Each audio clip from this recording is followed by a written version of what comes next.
जयशंकर साहब ने एक बयान दिया है और वो बयान जो है वो बड़ा इंटरेस्टिंग है। उन्होंने कहा कि अमेरिका की तरफ से फ़ोन आया था कि पाकिस्तान बहुत ही तगड़ा हमला करने वाला है, तो अपने काम शाम सीधे कर लो, नहीं तो जवाबी कार्रवाई के लिए तैयार हो जाओ।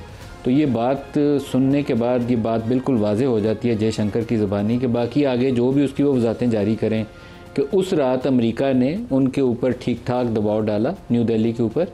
और उन्होंने वो जो राहुल गांधी बार बार कहते हैं ना कि वहाँ से ट्रंप का फ़ोन आया, उन्होंने कहा नरिंदर सरेंडर, तो फिर नरिंदर ने सरेंडर वाकई किया। इसके ऊपर एक अमेरिकी सहाफ़ी CNN के निक रॉबर्टसन, वो आज से कुछ हफ्ते पहले काफ़ी तफसील से अपने अंदाज में एक बयान एक ख़बर के तौर पर CNN पे जारी कर चुके हैं। पाकिस्तान ने 10 जगहों पे अटैक किया और इंडिया को बैकफुट पे डाल दिया। आज जयशंकर का बयान साथ इसके मिला के सुन लें तो ये बात तय हो जाती है कि उस रात एक्चुअल में डेवलपमेंट क्या हुई थी। आज के प्रोग्राम का आगाज़ इसी खबर से करेंगे और साथ जो ख्वाजा मोहम्मद आसिफ साहब ने 2 दिन पहले समा TV के ऊपर ही कहा कि ये जो इब्राहिम अकॉर्ड्स वाला मामला है इसके ऊपर कंटिन्यूस ब्रेन स्टॉर्मिंग हो रही है। जब मामला आएगा तो पाकिस्तान के मफाद में फ़ैसला करेंगे, तो वो मामला कब आएगा और कब हमारा कौमी मफाद डिसाइड होगा, इसके ऊपर भी सवाल करेंगे। प्रोग्राम में हमारे साथ बैरिस्टर उमैर नियाज़ी साहब पाकिस्तान तहरीक इंसाफ से, राना सनाउल्लाह खान मशीर हैं वज़ीर आज़म के सियासी अमूर, और इसके अलावा एयर मार्शल अरशद मलिक साहब हैं, मारूफ डिफेंस एनालिस्ट हमारे साथ हैं। सबको प्रोग्राम में खुशामदीद कहते हैं। अरशद मलिक साहब, सबसे पहले आपसे अगर मैं तज्ज़िया ले लूँ, फिर मैं राना साहब की तरफ आऊँगा। ये जो जयशंकर का बयान है काफ़ी हद तक इस बात को सर्टिफाई करता है कि ट्रंप ने उस रात दिल्ली के ऊपर दबाव डाला और नरेंद्र मोदी ने वाशिंगटन के दबाव के नतीजे में सीज़ फायर को माना भी और वो बैक ट्रैक भी किया। अस्सलाम वालेकुम नदीम भाई, thank you very much for having me on your programme. Well, सबसे पहले तो मैं ये बताना चाहूँगा कि जयशंकर साहब का जो बयानिया है, ये जो बयान है, ये बहुत पहले आ जाना चाहिए था। हम बड़े पहले दिन से ये कह रहे हैं कि पाकिस्तान ने कभी भी जारहियत का इर्तकाब नहीं किया। एग्रेसर उनकी तरफ से हुई, एग्रेशन उनकी तरफ से हुई। हाँ, हम बारहा ये कहते रहे कि अगर एग्रेशन हुई तो जिस तरह हमने 2019 में जवाब दिया था उससे ज्यादा जवाब देंगे। और हमारा बयानिया ये था कि जब हम जवाब देंगे तो उसका न सिर्फ धुआं उठेगा, न सिर्फ उसकी आवाजें उठेंगी, बल्कि उसकी चीखें भी सुनाई देगी। तो जयशंकर साहब ने जो ये फरमाया, ये उस दोगला बयान और उस दरोग गोई का मुबय्यन आपके सामने सबूत आ गया कि जब इन्होंने ये अटैक किया और जो उसी रात जब पहला जवाब आ गया था तो उनके तो हवास उसी वक्त बौखला चुके थे। वर्चुअली उनकी इंडियन एयरफोर्स, जो कि किसी जमाने में बहुत प्रोफेशनल एयरफोर्स थी, बट अब हिंदुआता सोच और हिंदुआता लीडर की मेहरबानी से वो इस वक्त नाकारा एयरफोर्स हो चुकी है, कम से कम 10 साल तक। सो वो एयरफोर्स 2 दिन तक तो कम से कम ग्राउंड पे रही। उसके बाद उन्होंने डिसाइड किया कि हमने करना क्या। अगर आप किसी भी मुल्क से ये पूछें कि उसके ऊपर अटैक होता है तो क्या हम जवाब में उनको फूल जाकर देंगे? जो हुआ वो उनको क्या किसी और से ये सुनने की तवक्को थी? पाकिस्तान जैसे बावकार मुल्क से इससे ज्यादा रिस्पांस आना चाहिए था। वो तो हमने, आपने सुना होगा, हमारे चीफ ने भी बताया और हमारी पॉलिटिकल लीडरशिप ने भी बताया कि हमने उससे भी अपने आप को कंट्रोल किया। तो नदीम भाई, ये जो बयानिया है ये बिल्कुल उस बात को तरदीद करता है जो जनाब मोदी फरमाते हैं कि मुझे तो किसी ने नहीं कहा था और मैं तो नाराज हूं।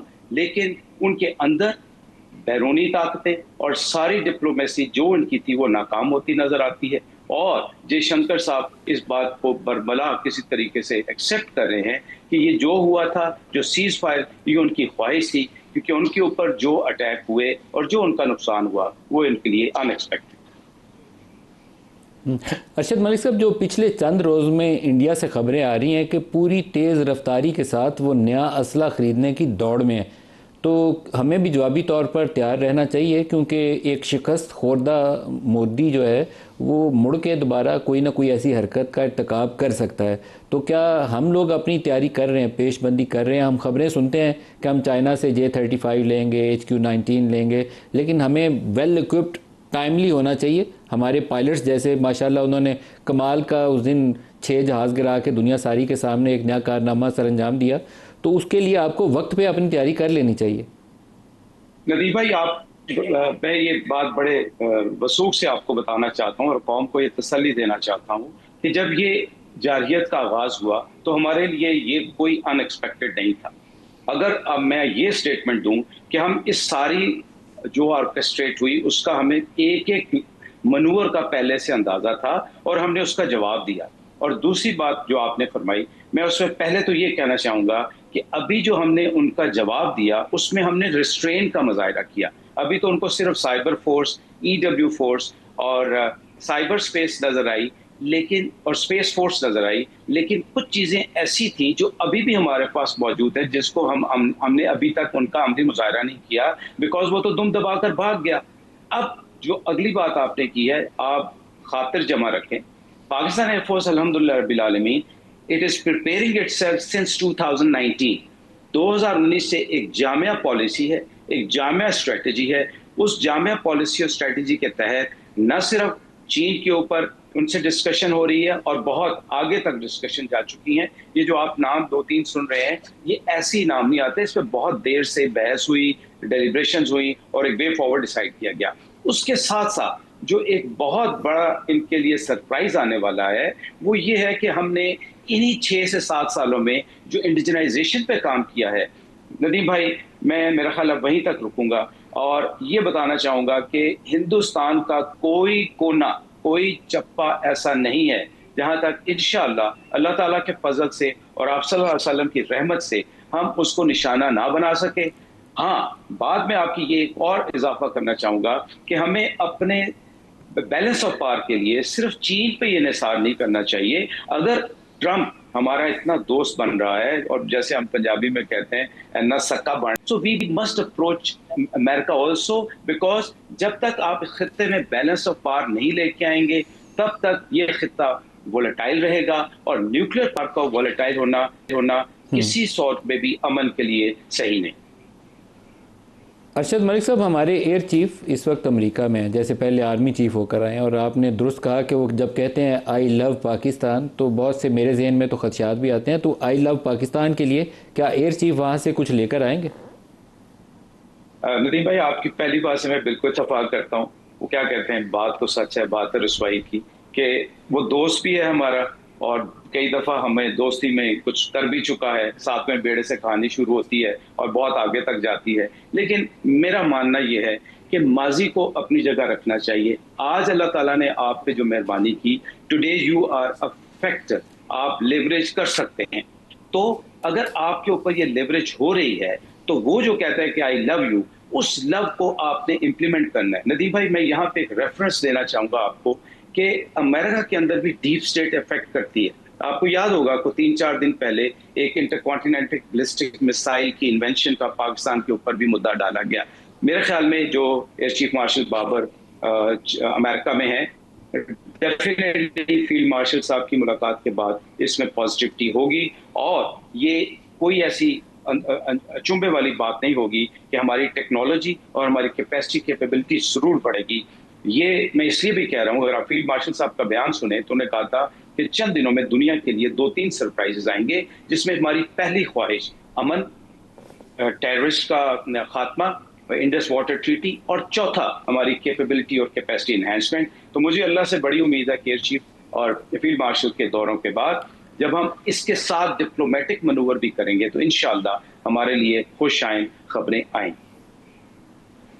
इंशाल्लाह। राना सनाउल्लाह साहब, ये बड़ी इंटरेस्टिंग डेवलपमेंट्स हैं। दुनिया में पाकिस्तान का स्तर जो है फ़ख्र से बुलंद हुआ है। अरब दुनिया में गर्मजोशी दोबारा पाकिस्तान के लिए पैदा हो गई है, जो पिछले चंद सालों में मुझे लगता था कि हमें देख के सोचते हैं कि ये दोबारा पैसे उधार मांगने आए हैं। मैं एक दफ़ा जनरल बाजवा के साथ, वो बैकग्राउंड हमारा इंटरेक्शन था, तो उन्होंने बिल्कुल ऐसे ही मिलता जुलता कमेंट किया कि वो जाके हम जप्पी वप्पी बड़ी डालते हैं, लेकिन वो सोच रहे होते हैं कि आए हैं ये फिर पैसों की बात करेंगे। तो आई थिंक ये जो 4-5 रोज़ गुजरे हैं मई के, इन्होंने आपका पूरी दुनिया में एक नया नक्शा बना दिया। आपका एक पावरफुल कंट्री के तौर पर आपकी री इमर्जेंस हुई है। गोइंग फॉरवर्ड आप कैसे देखते हैं कि इसके ऊपर कैपिटलाइज कैसे करेंगे? देखिए, इस पे कोई शक नहीं कि पिछले कोई एक दहाई से जो है वो इंडिया और ख़ास तौर पे मोदी साहब इस तरह बिहेव कर रहे थे कि जैसे वो इस खित्ते में जो है वो बिल्कुल चुतराहट है उनकी और वो इस खित्ते को जो है वो डिक्टेट करेंगे और वो एक इकनॉमिक पावर है और एक वो अपना जो है मिलिट्री पावर है, न्यूक्लियर स्टेट है। और अब तो ये था कि वो अक़वाम मुत्तहिदा में जो है वो ख्वाहिश कर रहे थे कि उनको एक सुपर पावर के तौर पे जो है वो माना जाए और उन्हें राइट ऑफ वीटो का इख्तियार जो है वो दिया जाए। तो अब ये देख लें कि इन 4 दिनों में जो है वो इंडिया जो है वो कहाँ था और कहाँ से वो गिरा है और किस तरह से वो ज़मीन बोस हुआ है। और पाकिस्तान के मतलब जो एक कमज़ोर स्टेट का, बल्कि इंडिया तो एक ज़ैली स्टेट के तौर पे जो है वो नक्शा पेश कर रहा था, पाकिस्तान किस तरह से न सिर्फ कि एक बराबर की जो है वो रियासत, मुल्क और एटमी क़ुव्वत के तौर पे, बल्कि उससे भी जो है वो बालादस्त होके जो है वो पाकिस्तान जो है वो सामने आया है। और पाकिस्तान ने हर महाज पे, वो जो है वो मिलिट्री का महाज हो, जंग का जो है वो मामला हो, या वो डिप्लोमेटिक साइड हो, या वो इस्लामी मुल्कों का जो आपस में एक दूसरे को जो है वो सपोर्ट करने का मामला है, यानी हर महाज पे पाकिस्तान ने जो है वो बहुत ही बेहतर अंदाज से जो है वो अपने आप को पेश किया।